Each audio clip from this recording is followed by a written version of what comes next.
നമസ്കാരം. കലാകൗമുദി ഓൺലൈനിലേക്ക് സ്വാഗതം. CPM-ന്റെ രാജ്യസഭാ അംഗവും കൈരളി ചാനലിന്റെ MD-യുമായ ജോൺ ബ്രിട്ടാസ് വരുന്ന നിയമസഭാ തെരഞ്ഞെടുപ്പിൽ കണ്ണൂരിലെ ഒരു നിയോജക മണ്ഡലത്തിൽ നിന്നും മത്സരിക്കാൻ തയ്യാറെടുക്കുന്നതായി CPM കേന്ദ്രങ്ങൾ സൂചന നൽകുന്നു. ഇപ്പോൾ രാജ്യസഭാംഗമായ ജോൺ ബ്രിട്ടാസിന്റെ കാലാവധി അവസാനിക്കുന്നത് 2027 ഏപ്രിൽ മാസത്തിലാണ്. എന്നാൽ ഒരു വർഷം മുമ്പേ രാജ്യസഭാ അംഗത്വം രാജിവെച്ച് തന്നെ അദ്ദേഹം നിയമസഭയിലേക്ക് മത്സരിക്കുമെന്നാണ് ഇപ്പോൾ അറിയാൻ കഴിയുന്നത്. കണ്ണൂർ ജില്ലയിലെ ഒരു ഉറച്ച CPM മണ്ഡലം അതിനായി അദ്ദേഹം നോക്കി വച്ചിട്ടുമുണ്ട്. ജോൺ ബ്രിട്ടാസിനെ നിയമസഭയിലേക്ക് മത്സരിപ്പിച്ച് സംസ്ഥാന രാഷ്ട്രീയത്തിൽ ഒരു പ്രബലനാക്കി അല്ലെങ്കിൽ നിത്യ സാന്നിധ്യമാക്കി തീർക്കണമെന്ന് ആഗ്രഹിക്കുന്ന ചില CPM നേതാക്കളുണ്ട്. അവരുടെ പിന്തുണ ബ്രിട്ടാസിനുണ്ട്. MA ബേബി CPM-ന്റെ അഖിലേന്ത്യാ ജനറൽ സെക്രട്ടറി ആയതിനു ശേഷം അദ്ദേഹത്തിന്റെ അടുത്ത സുഹൃത്തു കൂടിയായ ജോൺ ബ്രിട്ടാസിന് പാർട്ടിയിൽ സ്വാധീനം വർദ്ധിച്ചുവെന്നാണ് പല CPM നേതാക്കളും രഹസ്യമായി പറയുന്നത്. കൈരളി ചാനൽ തുടങ്ങിയപ്പോൾ MA ബേബിക്ക് എല്ലാ പിന്തുണയുമായി കൂടെ നിന്നയാളാണ് ജോൺ ബ്രിട്ടാസ്.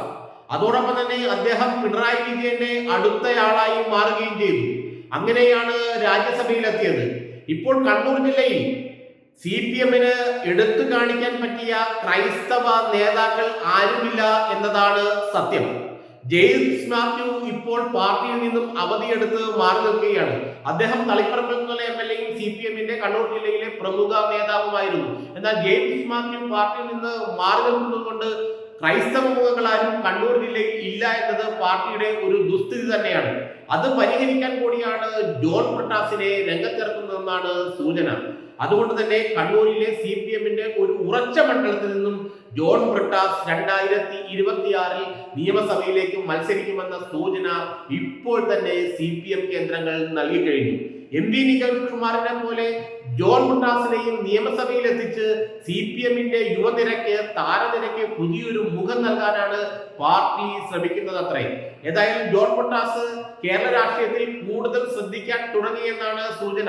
അദ്ദേഹം തന്റെ അടുത്ത സുഹൃത്തുക്കളോട് അടുത്ത പാർട്ടി നേതാക്കളോട് എല്ലാവരോടും പറഞ്ഞു കഴിഞ്ഞത്രേ താൻ ഇനി കേരള രാഷ്ട്രീയത്തിൽ കൂടുതൽ ശ്രദ്ധിക്കാൻ പോവുകയാണെന്നും കേരള രാഷ്ട്രീയത്തിൽ കൂടുതൽ സജീവമാകാൻ പോവുകയാണെന്നും അതേ തുടർന്നുള്ള പ്രകടനങ്ങളാണ് അദ്ദേഹം രാജ്യസഭയിലും മറ്റും നടത്തുന്നത് എന്നുള്ള സൂചനയും പുറത്തു വരുന്നുണ്ട്. പ്രത്യേകിച്ച് വഖഫ് ബില്ലിനെതിരെയും മറ്റ് BJP സർക്കാരിന്റെ നിയമ നിർമ്മാണങ്ങൾക്കെതിരെയുമെല്ലാം ആഞ്ഞടിക്കുന്ന ഒരു ഈറ്റപ്പുലിയെ പോലെ ആഞ്ഞടിക്കുന്ന ജോൺ ബ്രിട്ടാസിന് കേരളത്തിൽ പ്രത്യേകിച്ച് ന്യൂനപക്ഷ വിഭാഗങ്ങൾക്കിടയിൽ മുസ്ലിം ക്രൈസ്തവ വിഭാഗങ്ങൾക്കിടയിൽ ഒരു അംഗീകാരമുണ്ടെന്നാണ് പാർട്ടി വിലയിരുത്തുന്നത്. അതുകൊണ്ട് തന്നെ പാർട്ടിയുടെ ഒരു പുതിയ മുഖങ്ങളിൽ ഒരാളായി ജോൺ ബ്രിട്ടാസിനെ കേരളത്തിൽ അവതരിപ്പിക്കാനുള്ള നീക്കവും നടക്കുന്നുണ്ട്. ഏതായാലും 2026 അദ്ദേഹം നിയമസഭയിലേക്ക് മത്സരിക്കും എന്ന കാര്യത്തിൽ ഉറപ്പാണ്. കാരണം ഇപ്പോഴുള്ള CPM-ന്റെ പഴയ പല MLA-മാർക്കും മാറേണ്ടി വരും. പലരും 2 വർഷം 2 തവണ MLA ആയവരാണ്. അവർക്ക് സീറ്റ് കൊടുക്കില്ല എന്നുള്ള കാര്യം ഏറെക്കുറെ ഉറപ്പാണ്. അതുകൊണ്ട് അവർ പലരും KK ശൈലജ അടക്കം അടുത്ത തവണ നിയമസഭാ തെരഞ്ഞെടുപ്പിൽ മത്സരിക്കാനുണ്ടാവില്ല. അതുകൊണ്ട് തന്നെ അത്തരം സീറ്റുകൾ CPM-ന്റെ ഉറച്ച സീറ്റുകളിൽ ഒന്നിൽ നിന്നും ജോൺ ബ്രിട്ടാസ് നിയമസഭയിലേക്ക് മത്സരിച്ച് CPM-ന്റെ നിയമസഭയിലെ പുതിയ തിളങ്ങുന്ന മുഖമാകാൻ തയ്യാറെടുക്കുകയാണ് രാജ്യസഭാംഗവും കൈരളി ചാനലിന്റെ MD-യുമായ ജോൺ ബ്രിട്ടാസ്.